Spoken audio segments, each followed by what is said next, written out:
I'd like to turn our attention to the final two scenes of our Star Thrower story. There are 18 scenes in all, 18 little sections.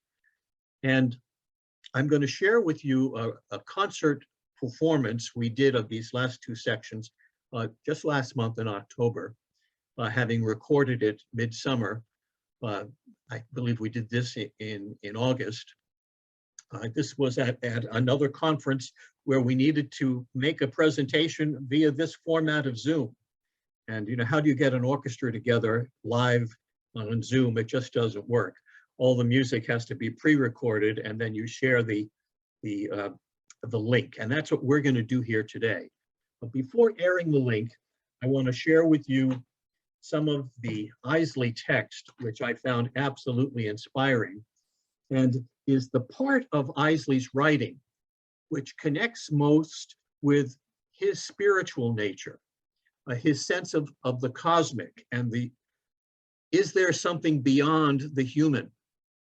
Is there a hurler of stars who set the universe in motion?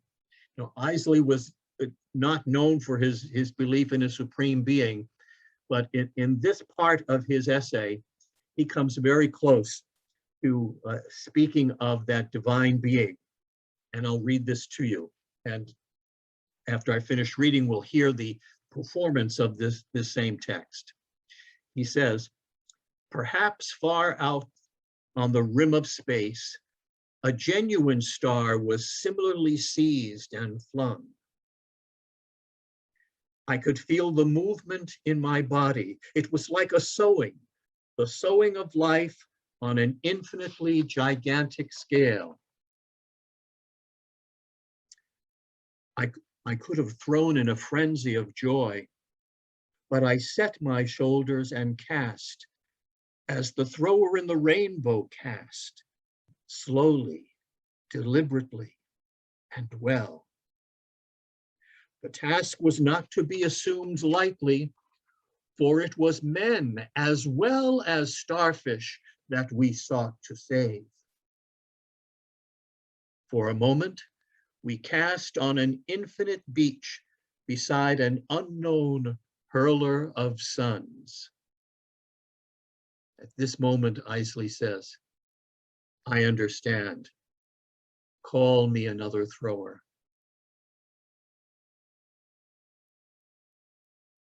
So up to this point in the story, Isley has been strolling along the beaches of this island he calls Costabel.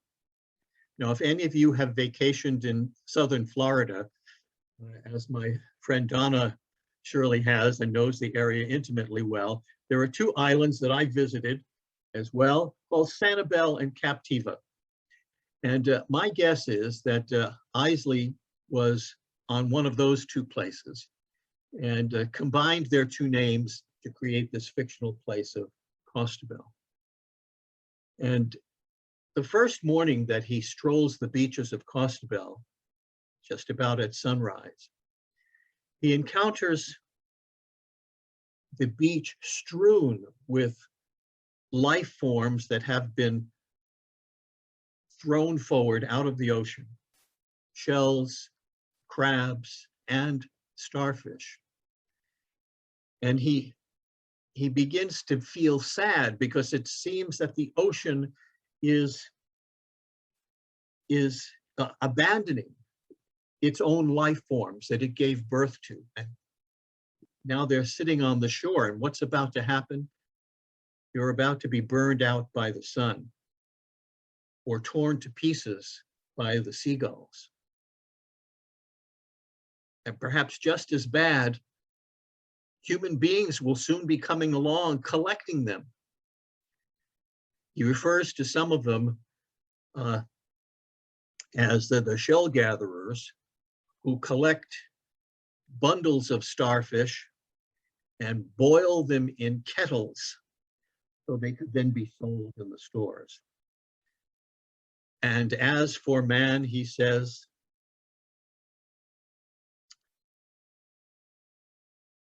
who are we and who are we becoming? What darkness have we submerged ourselves in? He walks beyond the starfish gatherers, and encounters the star thrower character himself in the company of a huge and perfect arc of a rainbow that seems to frame him along the beach. And Isley is still some distance from this fellow, but sees him picking up things from the surf and tossing them into the ocean. When he's close enough to speak to him, the conversation is very disappointing. The star thrower simply says, "The stars throw well. One can help them." And he looks deeply into Isley's eyes with a sense of invitation. But Isley is unready to accept. Basically, he says, "You can't help very many of these things. There are millions of them strewn on the beach here. You can't really make a difference." And he leaves him there. Isley eventually returns to his hotel room and has a nightmarish dream as he's resting. And in this dream, he remembers his own childhood, where he collected shells and bones and other things that were utterly fascinating to him. And these were a source of inspiration to him. But his world of science began to make that playful collection of natural artifacts, something that had to be done dispassionately. But he also remembers now his mother who was deaf, isolated, often alone, and had great difficulty in speaking with others. He loved his mother, and his mother loved young Lauren. And that sense of her isolation weighed upon him as well. As he begins to rise from his nap, he can think of only one thing. Somehow, that starfish thrower on the beach of Costabel was doing something that was not in the book of science.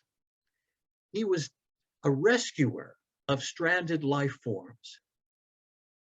And Isley felt that he needed that within himself as well. He goes down to the beach that next morning, and the starfish thrower doesn't say a word to Isley. He simply picks up a starfish and puts it into Isley's hand, where he feels the little tube feet of the living starfish tickling him. And he sees through the eye of imagination that this starfish was perhaps hurled by a divine hurler of stars, and that perhaps this is his opportunity to be aligned with a higher life form than his own. That his act of hurling a starfish back into the ocean would be part of a rejoining of earth with heaven, so to speak. And Isley's life is changed. I'm going to share with you the text from the following piece from the opera.